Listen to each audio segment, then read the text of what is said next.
Okay, so I seriously have to go through like my backlog of IEMs. There's a whole bunch of them because they gathered up when I was kind of depressed. But I still gotta finish doing videos on them because they're there. So we're gonna start with some Kbear stuff, starting with two in particular that are more of their standard IEM varieties in the $20-25 ballpark. So let's talk about it. So here are essentially a couple of IMs I figured were kind of similar looking to each other from Kbear. I'm going to do these as a batch, as the first batch. I actually already opened them, and the contents are very similar. So you're going to get the IMs with like a detachable cable, of course, but interestingly, only the Storm will get 2 bags of your tips, whereas the Rose Finch only gets 1. The one thing you do get from both of them is essentially, well, paperwork. Exactly the same paperwork. I even looked through the paperwork. These have the same content inside, but there is that. Now, the Kbear Storm, it has a pretty typical, like, IM-shaped design, you might say. Very, standard what you'd normally see. It does feel kind of cheap, and looks feel kind of cheap because it is all plastic and see-through, and, well, I mean, look at it, it's just completely see-through. It's very light on the bright side, so I guess it'll be possibly comfortable in the ear. It does have contours for your ear, so that's nice to see, but, it does feel kind of cheap, but these are, like, in the $20 super budget range, so there is that. Other than that, they do get, like, metal nozzles with a metal grill. The cable is also exactly what I expect from this price range. It's not the craziest thing I've ever seen in the world. It's braided, it's relatively thin, but it feels pretty okay. It's got an angled, like, 3.5mm jack. This one's a 4-pole because I have the version with a microphone, though, I will note that at the splitter, while it is metal, you don't get a chin slider, and I don't know why that's the case, but that is the case.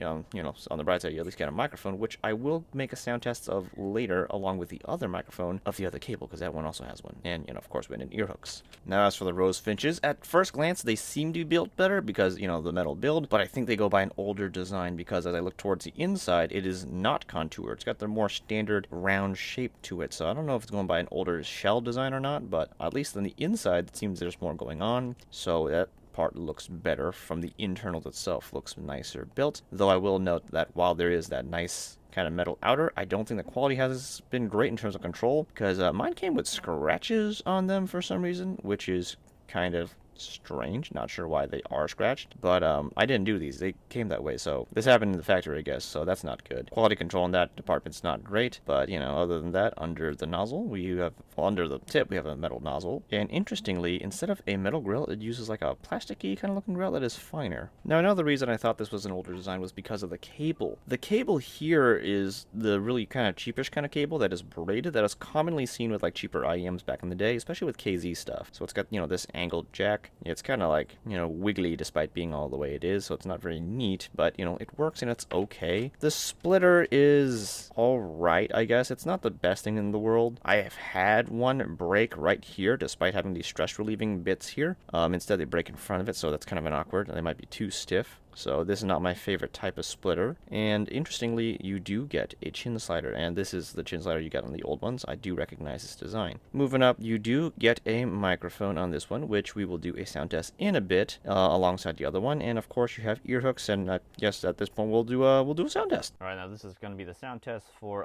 the Storm. So this is what the Kbear Storm microphone sounds like. This little baby right here, and just get an idea of it. And why not? We'll just type next to a keyboard to see if it like picks up that sound versus like my actual voice and whatnot, and give you an idea of what we're working with here. But might as well also talk about the fit. The fitment of these guys is okay, I'd say. I mean, it's nothing crazy. I do think they sit on the larger side in terms of like IEM size, so if you got like smaller ears, I don't think it'd be the most comfortable. But if you have medium to largish ears, you should be okay. All right, now this is what the microphone of the Rose Finch is going to sound like. This little microphone right here, and just for fun, as before, we're going to type here to see if you can hear my voice over just the typing sound and whatnot. And the fitment of these guys is kind of similar to the Storm, but I will say I think I like the fit of these guys a little bit better. Could be because the ridges on the Storm wasn't quite as good with my ear compared to like the non-existent ridges in here for the Rose Finch, so I like the fit in these guys more. Oh, look, a bird. Did you hear the bird? He chirped. This is Nigel.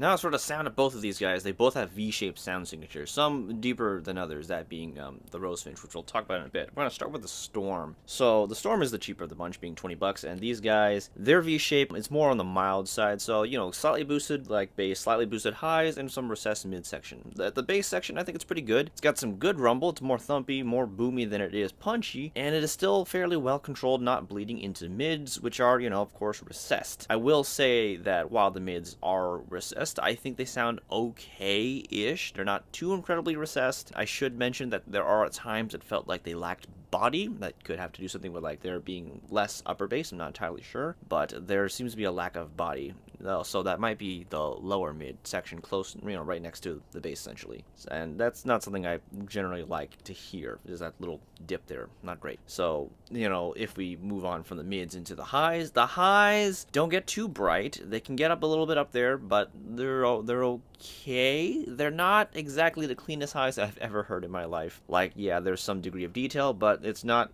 the cleanest experience. For 20 bucks, the sound quality of these guys is okay. I guess it's about the mark. I think there are better sounding IEMs at 20 bucks, especially in the higher range, or at least cleaner sounding IEMs. But all things considered, I'd say 20 bucks is about right in terms of quality of the sound. The soundstage, however, I will say is fairly large. It's larger than average for a set of IEMs, which is kind of surprising, and they have a decent amount of height to them as well. Sound separation and imaging were just about average. They were okay at best, you know, things were where they generally were, so there's that. Now as for the Rose Finch, they're kind of like the Storm, except the fact that they're much more bassy and less boosted, more smoother highs. So at the low end, these things are very bassy. A lot of thump, more punch. It is almost borderline along the lines of being darkish kind of sounding. It's got a really fat, thick bass. Though, of course, this does mean it does bleed a bit into the mids. However, interestingly, while the mids are recessed on these guys, they're not too incredibly recessed, and you do get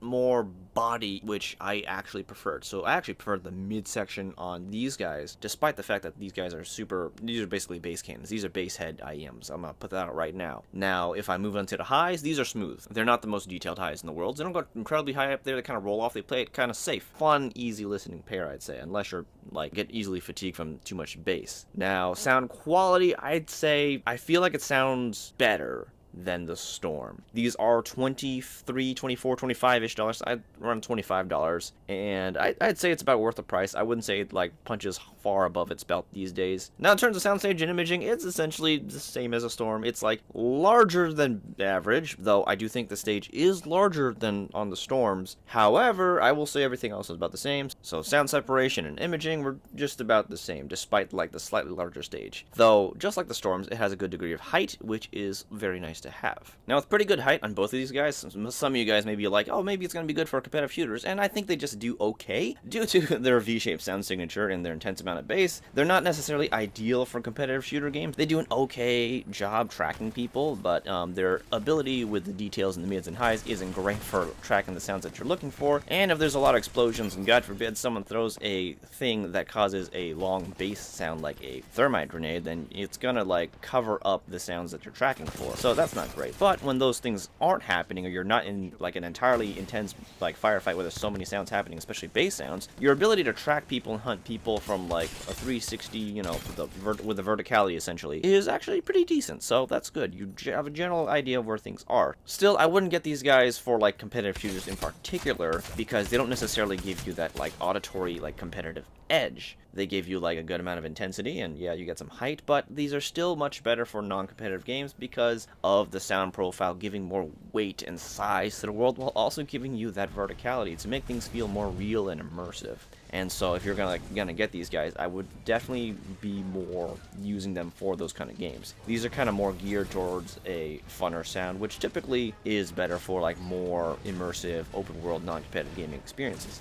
Granted, you could use them for competitive gaming if you want to, but just don't expect to have like as great of an auditory edge. So, you know, do bear that in mind. Now, whether you should get these or not is really hard for me to say. I'm just going to be honest right now, because at the $20, $25 mark, there is like like a gazillion IEMs out there with very similar sound profiles, to be honest. A lot of V-shaped sound signatures that sound like these guys, better than these guys, worse than these guys, and it's all in different ratios from their mids, highs, and bass, and how they control the size of their soundstage. And so there's just so much to look at. So do bear that in mind as you're deciding on these guys, or if you're thinking about these guys, because there's just so many IEMs similar to this guy at different price range. But when it really comes down to it, it really comes down to your taste in sound, I guess. And if you do end up getting these guys, I don't think you guys will be disappointed. You'll get exactly what you'd expect, if anything. The only tip I really have for you guys is that if you really like bass and you're a bass head, then of course you're gonna go get the Rose Finch. If not, and you're still more into like a fun bassier sound, then you know the Storms will do you just fine. Personally though, I would actually just like cough off a few more bucks and probably get something a little bit more expensive in the $30 mark if